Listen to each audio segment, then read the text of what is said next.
नमस्कार मित्रों, स्वागत है आपका हमारे YouTube चैनल पर।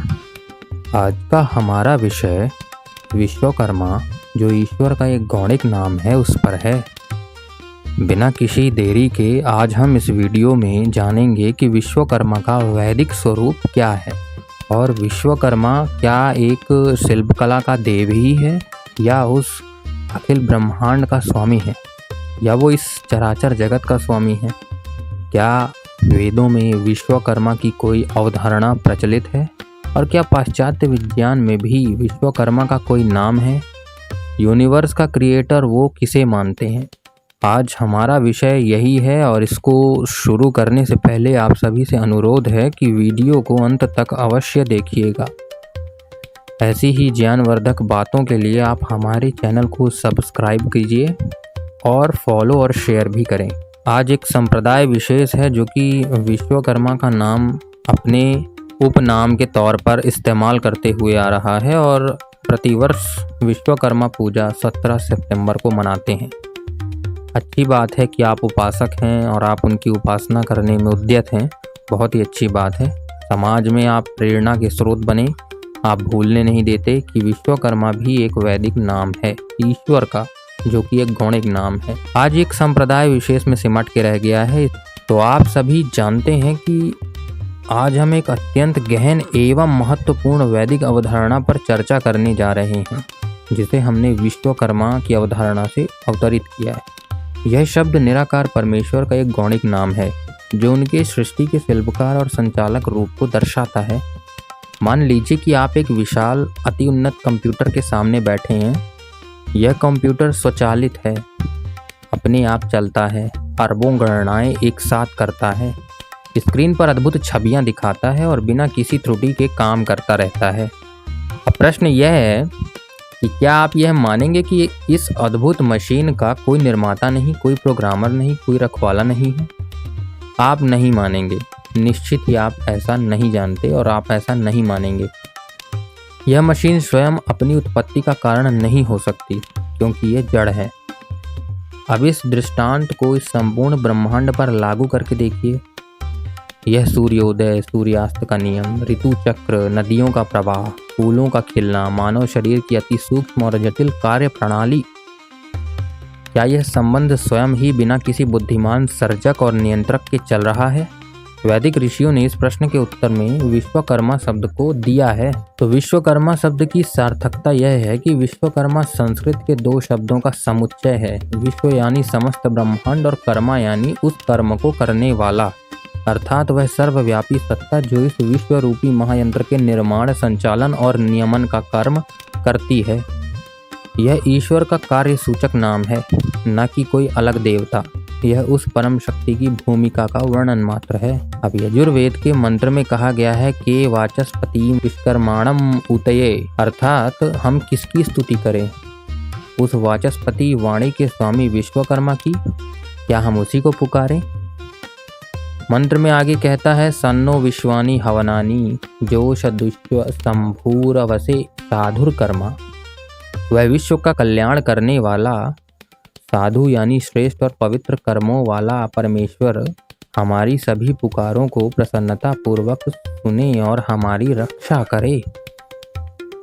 यहाँ साधु कर्मा विशेषण अत्यंत महत्वपूर्ण है। यह बताता है कि विश्वकर्मा जो कर्म करता है वे सत्य, शिव यानी कल्याणकारी और सुंदर हैं। प्रकृति में जो भी घटित होता है वह एक सुनियोजित, उद्देश्यपूर्ण और सुंदर व्यवस्था का हिस्सा है, अराजकता नहीं। सृष्टि, पालन और संहार के तीन मुख्य कार्यों की बात करते हैं। आज पौराणिक जगत में एक अवधारणा है कि ब्रह्मा सृष्टि की रचना करता है, विष्णु पालन, महेश उसका संग्रहण करते हैं। अब हम देखते हैं कि पाश्चात्य दर्शन में समानांतर अवधारणाएं क्या हैं। पश्चिम दर्शन और विज्ञान में इसी तरह की अवधारणाएं मिलती हैं, हालांकि उनके शब्द और दृष्टिकोण भिन्न हैं। पहला तो प्लेटो का डेमियर्ज जो है, वे प्राचीन यूनानी दार्शनिक प्लेटो ने एक सर्वशक्तिमान शिल्पकार या डेमियर्ज की कल्पना की है। यह डेमियर्ज भौतिक संसार का निर्माता है, जो अव्यवस्था यानी केओस में से एक सुव्यवस्थित सुंदर ब्रह्मांड यानी कॉस्मोस को रचता है। यह उदाहरणा विश्वकर्मा से मिलती जुलती है। दूसरा, architect of the universe. European रहस्यवाद और बाद के दार्शनिकों में ब्रह्मांड के वास्तुकार की धारणा बहुत प्रचलित रही। यह एक सर्वज्ञ निर्माता है जिसने ब्रह्मांड की हर छोटी से छोटी डिजाइन को समझ बूझ कर बनाया है। यह भी विश्वकर्मा के साधु कर्मा पहलू से सहमत है, हालांकि इसमें बहुत त्रुटियां हैं। पाश्चात्य दर्शन में त्रुटियां बहुत हैं। वो जड़ के अतिरिक्त चेतन सत्ता को मानता तो है, परंतु जड़ की तरह ही मानता है। लेकिन भारतीय दर्शन जड़ चेतन में फर्क को समझता है और ठीक प्रकार से उसको परिभाषित भी करता है। अब न्यूटन का सुयोग्य निर्माता यानी सफिशिएंट क्रिएटर महान वैज्ञानिक आइजैक न्यूटन ने अपने सिद्धांतों के आधार पर माना कि गति के नियमों ने ब्रह्मांड को चलाया है, लेकिन इन नियमों को स्थापित करने के लिए एक सर्वशक्तिमान और सुयोग्य निर्माता का होना आवश्यक है। यह निर्माता ही विश्वकर्मा है, ऐसा न्यूटन कहता है। हालांकि एक बड़ा अंतर यह है कि अक्सर पश्चिमी अवधारणाओं में यह शिल्पकार सृष्टि के बाद उससे अलग हो जाता है, जबकि वैदिक दर्शन में विश्वकर्मा सृष्टि के बाद भी उसमें व्याप्त रहकर उसका संचालन करता है। इसके लिए भी मंत्र कहता है उपयाम ग्रहितो असि। वह समीप होकर यम नियमों की डोर से इस सृष्टि को नियंत्रित करता है। हमारे जीवन के लिए संदेश क्या होना चाहिए इससे? तो इस पूरी चर्चा पर हमारे दैनिक जीवन से क्या संबंध है? मंत्र हमें आमंत्रित करता है अद्या हुवेम, आज हम उसे पुकारें। हमें केवल प्रकृति के बाहरी खेल यानी उषा सूर्य ऋतुओं को ही नहीं देखना है, बल्कि उसके पीछे काम कर रहे उस महान शिल्पकार को पहचानना है, अर्थात उस परमेश्वर को पहचानना है, उस शिव को पहचानना है, उस विष्णु को पहचानना है। ये सब उसी के नाम है। ऐसे ही एक नाम विश्वकर्मा भी है जो कि गौणिक नाम, उसका निज नाम तो केवल ओम ही है। जब हम उसकी शरण में जाते हैं तो केवल एक रक्षा ही नहीं पाते, बल्कि उसकी सृजनात्मक शक्ति का हिस्सा भी बन जाते हैं।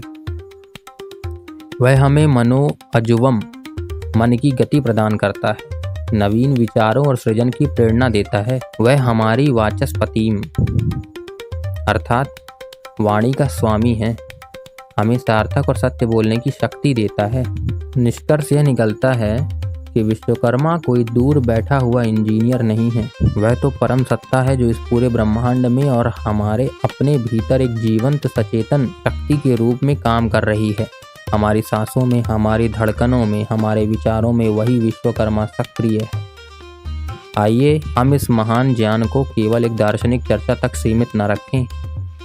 आज हम इसी क्षण उसे पुकारने का संकल्प लें। अपने कर्मों में, अपने विचारों में उस सर्वश्रेष्ठ शिल्पकार की छाप को खोजें, उसकी शरण में जाएं और अपने जीवन को एक सुंदर, सार्थक और उत्कृष्ट कृति में बदल दें। जब हम ऐसा करेंगे तो हमारा जीवन भी साधु कर्मा यानी श्रेष्ठ कर्मों से भर जाएगा और हम इस विश्व यज्ञ में एक सक्रिय और उत्साही सहभागी बन सकेंगे। तो मंत्र का पूरा अर्थ भी जान लें। मंत्र आपके समक्ष स्क्रीन में प्रस्तुत है और इसका अर्थ करते हुए जिस महर्षि ने इसको समाधि अवस्था में प्राप्त किया और उसका अर्थ करते हुए कहते हैं कि तुझे सब उत्कृष्ट कर्मों के कर्ता विघ्नोच्छेदक जगदीश्वर की शरण में देता हूँ।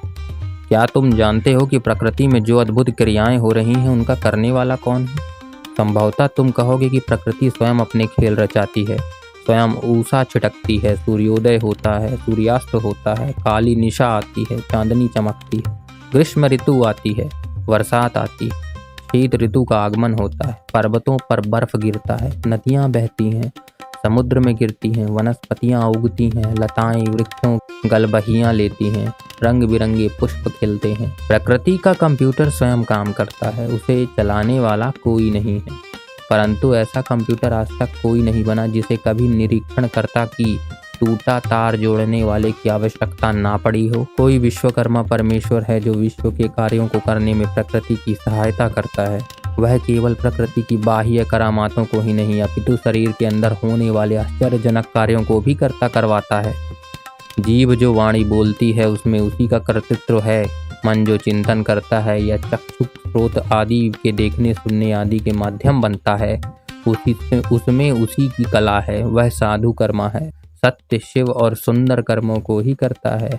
आओ हम उसे पुकारें, उच्च ज्ञान और कर्म की प्राप्ति के लिए उसके द्वार खटखटाएं, मानव से देव बनने के लिए उसकी शरण में जाएं।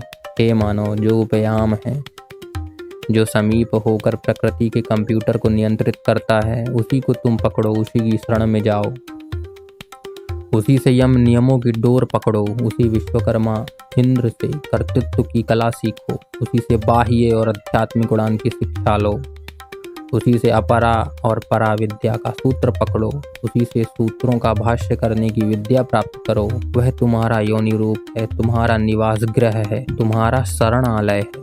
उसी विश्व रचयिता, विश्व की प्रत्येक क्रिया का संचालन करने वाले परम ऐश्वर्यवान प्रभु की शरण में जाओ।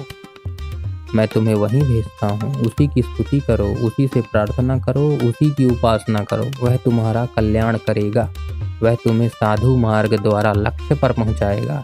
देव असुर संग्राम में वही तुम्हें विजय दिलाएगा। यह मंत्र यजुर्वेद के 8वें मंडल का 45वां मंत्र है। कर्माणम उतये मनो अजुवम वाजे अद्या हुवेम सानो विश्वानि हवनानि जोष दुष्व संभूरवसे साधुर्कर्मा उपायम ग्रहितो असीन्द्रियाय त्वा विश्वकर्मा एष ते इंद्रियोनिरिन्द्राय त्वा विश्वकर्मणे।